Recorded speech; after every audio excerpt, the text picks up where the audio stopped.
Hi everyone, it's Marie Dauphine from Marie's Cadaver on Tumblr.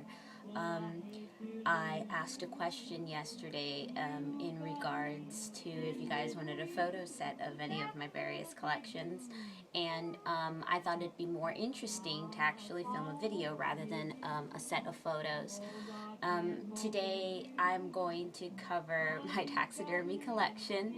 I take various photos of my taxidermy collection along with skulls, specimens, etc., etc. And I usually post them on Tumblr, but you're actually going to see them in real life today via YouTube. Just a disclaimer, a lot of the animals and bones and skulls that I have in my collection, I did not personally kill myself, nor did the taxidermist or specimen collector kill them for the sole purpose of profit.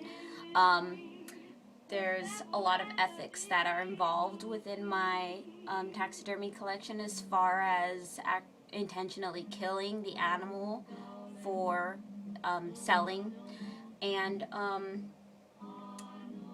that's basically all that I have to say about that. I'm sorry if in any way that this collection offends you, but plenty of people collect various things, and I, for one, happen to collect dead animals and old stuff and photos of dead people. Tough. So, just to start off, I have my little rabbit next to me, and I think he's so cute. This rabbit was actually made by artist Lauren Kane, and you can find her stuff on Etsy at Precious Creature.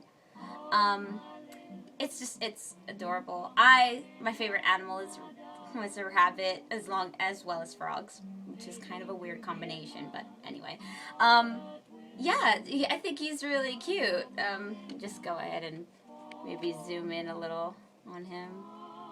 Yeah, look at him, he's so cute. Made myself dark and whatnot.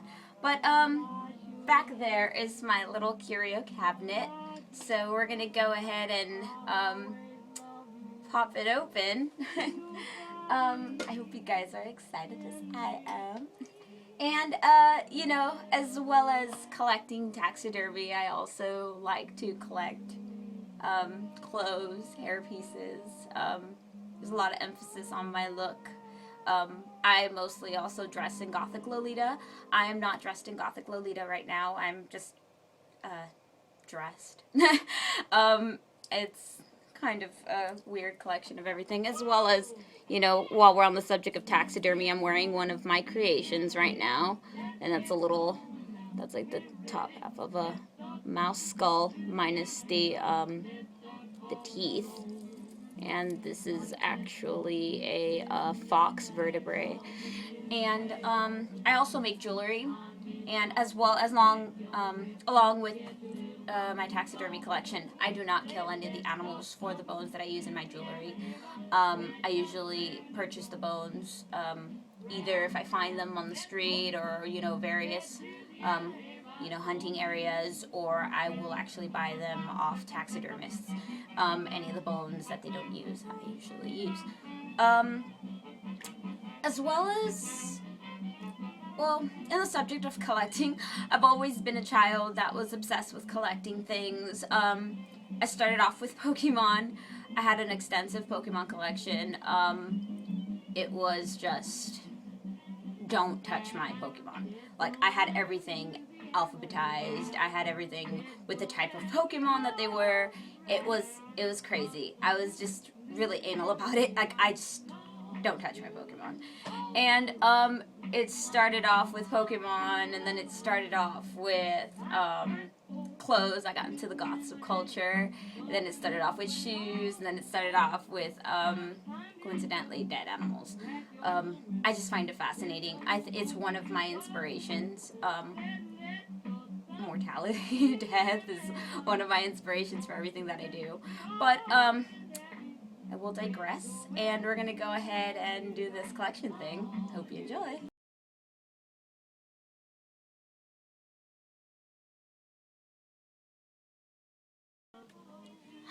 Frogs, they're so cute. This is one of my little My frog's in a jar. This is my little squid. I actually got this at the Curio Emporium, which used to be in South Pasadena. Sadly, they closed, but they still do have an Etsy shop, and you can find various other cool stuff made by Miss Jenna Macabre. It's really good. She's a really sweet lady. She's really awesome, and I think the shop is worth a good look at if you're actually interested in starting your own curio collection. This one's just really cool. I love the tentacles. It's so awesome. So cool. This is just a little mouse in a jar that, I think it's better without the reflection, and I excuse my chipped nails, so unbecoming. But this is my little mouse in a jar. This one was actually found in my basement. My mother was afraid to pick it up, and so I told her, oh, I'll take it. I mean, I just think he's really cute. It's kind of like a sleeping position. Oh, there he is. That's my little mousey. This is another mouse. This mouse is pretty gnarly. I found him in my backyard, and it looked like the birds got to it, and they literally made a hole in his stomach. It's pretty gnarly. You can't really see it with the glare, but yeah, it was pretty gnarly. So I decided to keep it, mostly because it had that really cool hole effect, and it looks really like a zombie mouse. But it's really cute. I preserved this one myself. Ah, the little Batty is cute. This is my preserved bat, and I think he's adorable. You know, all their faces just remind me of Penny. Like, you know, Penny has like this really squishy face because she's a Pekingese, and I love them. But anyways, yeah, that's my little bat. He's cute. I like how he's positioned and whatnot. This is actually a more recent piece that I finished for the meanwhile, because the customer hasn't picked it up yet. I'm going to go ahead and just keep it in my curio cabinet. This was a special order that someone wanted me to preserve their deceased lovebirds in a jar. I love this piece. I think it's really cool. I'm going to go ahead and zoom in so you can see some details. So it's really cute. I went ahead and positioned them so that they can look like they're hugging. I was not able to stuff these because, one, I am really not that experienced with stuffing birds, and two, the damage, I really couldn't do anything because there was a lot of damage in the back. But I think it looks nice like this. This is a preserved shark. It was given to me as a gift. From what I know, the person that gave it to me got it from Hawaii. So, as for, I really don't know. I mean, it's cool. I mean, it's like, I love it when people give me taxidermy as gifts, because it's just like, aw, you know exactly what I like. But, yeah, this is a little shark in a little jar. So just a little zoom in. He's so cute. Okay, this one. This has a story. So, I was being experimental with, these mice fetuses that my friend gave me, and what had happened was that the mother basically killed some of her children. So he went ahead and he gave them to me. Also, thank you, Joe. And what happened was that I was trying to encast this in resin because I wanted to make a really cool necklace. Unfortunately, the mold was not deep enough for the fetus to sink into the resin. So I left it overnight, and when I woke up, I found out that it had putrefied, and my entire room smelled gross. But it was still good enough to actually fit into the jar, and I created this. And it kind of has a floating key and has some dead roses in the back, and that is the fetus right there.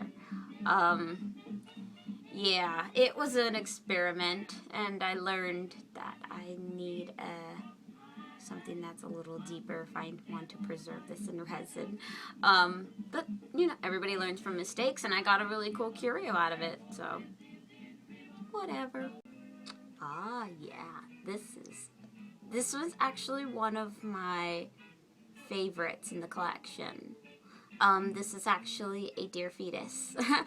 um, I I saw it and I had to have it. But it's so cute! I'm gonna go ahead and zoom in on this one too because it has a lot of detail. It kind of looks like a little alien. Oh my god.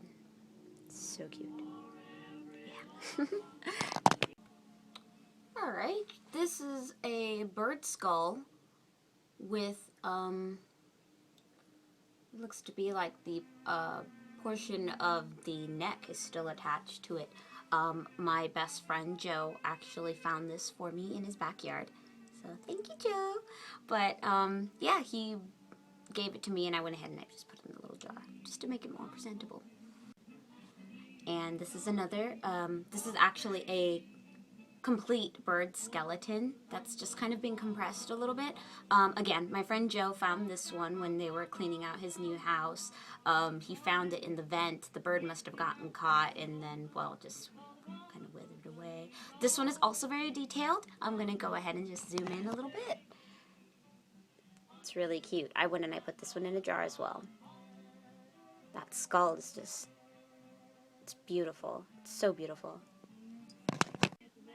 I apologize, I had to rearrange the camera so that it wouldn't catch so much of a glare on the jar. This is also another one of my favorites. This is actually, it's a turtle, but it's been dissected down the middle, so it has like this really cool, awesome effect. I'm going to go ahead and pick up the camera a little bit so you can see the details on this one because this one's really cool. Oh, that's so ghastly. I love it. Yeah, he's adorable. I used to also have a turtle, who was named Susan. You know what? I wasn't the best when it come to animal names. I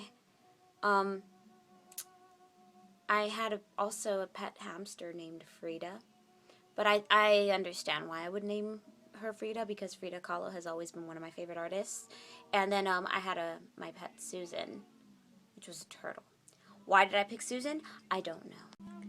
Aw, this one's really cute. This is a bat's head. You can't, let's see, let's try and zoom in there a little bit. There you go. This one's my favorite, because it kind of looks like my Pekingese Penny.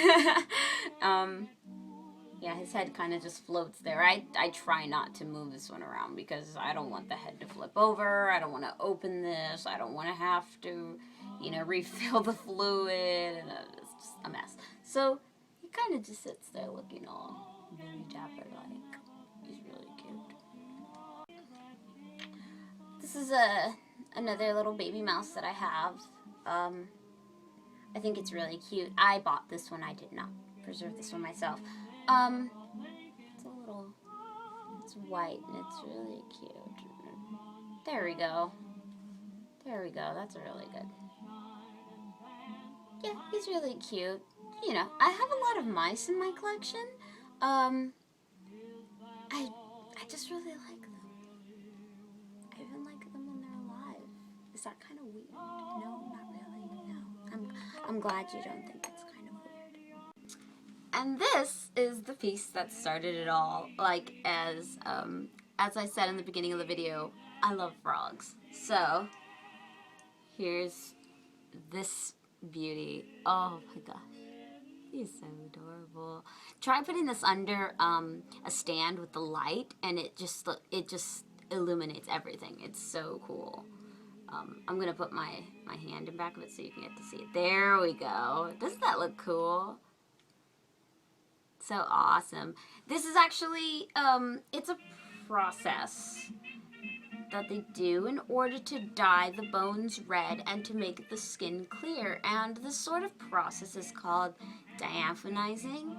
I'm sorry if I presented that wrong, and I'm sorry if I had a little accent in it, but I'm sure you'll understand me. I will include a link or something or the other to educate you more on this sort of preservation process. It's really cool. They there's an artist in Japan that I really love. His name is Yuri Tomita, and what he does is he basically diaphanizes all of his specimens, and he takes really awesome photos. I totally recommend that you guys go check his work out. It's amazing. It's beautiful, and he's extremely talented and in preserving specimens as well as taking photos of them. So yeah, I recommend that you take him a look. I will also include a link to go check out his website and all of his specimens. Okay, and I'm gonna move on to this piece, and again, I'm sorry 100% if this grosses anyone out. It did not used to look like this. I promise you. I guess the fluid kind of just went into the specimen's body and basically just filled the jar with this monstrous amount of just blood. Sorry. But, this is my rat in a jar. Yes, it's kind of gross. I'm just gonna give you a minute to kind of soak this in. Yeah. Try being that person who walked into my room the first time and saw this. Try being that person, because they're just like, what in the hell happened to it? It did not used to look like that. But yeah, here it is. It was actually clear and it looked really nice, but over time it just kind of pushed everything out, and that's what happened. But regardless, it's really cool. It's creepy. And yeah, it's a really cool piece. It's one of my favorites. I love it. I actually got this also at the Curio Emporium when they were back in South Pasadena. So yeah, thanks to the Curio, I got myself a bloody rat. So that was that when it comes to the specimens in jars and wet specimens, etc., etc. Next week I will do a series of skulls that I have. And I really hope that you guys liked this video. I'm sorry if it came off as like a little awkward or anything, and whatever, go ahead and just send me messages on Tumblr. I will also include a link to my Tumblr. You can send me as many questions as you can there. Expect more videos in the future pertaining to fashion mostly. This video is done per request. In the future, just keep on the lookout for some Gothic Lolita inspired outfits, some advice, and pretty soon I can also work on some Q&A videos to kind of answer some questions. Also, now that we're talking about fashion, I'm going to do my outfit of the day today, right here on camera. So, this is actually a headpiece that I bought at on modcloth.com. This is a really cool headpiece. It's really over the top, and when I go to places and I'm wearing this, it's kind of like, hey everyone, I'm here, and you cannot miss me because I have an extremely exaggerated feather on my head. What's up? So yeah, that's what this headpiece conveys, and I'm sorry if I look like a ghost right now. I'm looking at myself and I look kind of transparent. But anyways, moving on. This is my little bow tie. I actually got this at a thrift store somewhere in Pasadena. Oh, I got it at Aardvarks. Oh my god, how can I forget the name of that place? That place was a gold mine. This is a wig I purchased on eBay. I can also, if anybody has questions regarding the wig, I can answer them via Tumblr. I will try and include a link in this video, although I don't promise that I will, but you can go ahead and ask me and I can answer it. I have to look through all my archives and whatnot. Again, stuff that I've made. This is a blouse. I love this blouse. Has really nice Victorian-inspired detailing, crochet. It's white with black lace sleeves. And I'm going to get up and I'm going to show you my dress, okay? So this is my dress for today. It's a really nice satin material. I bought this at Forever 21 about 2 years ago.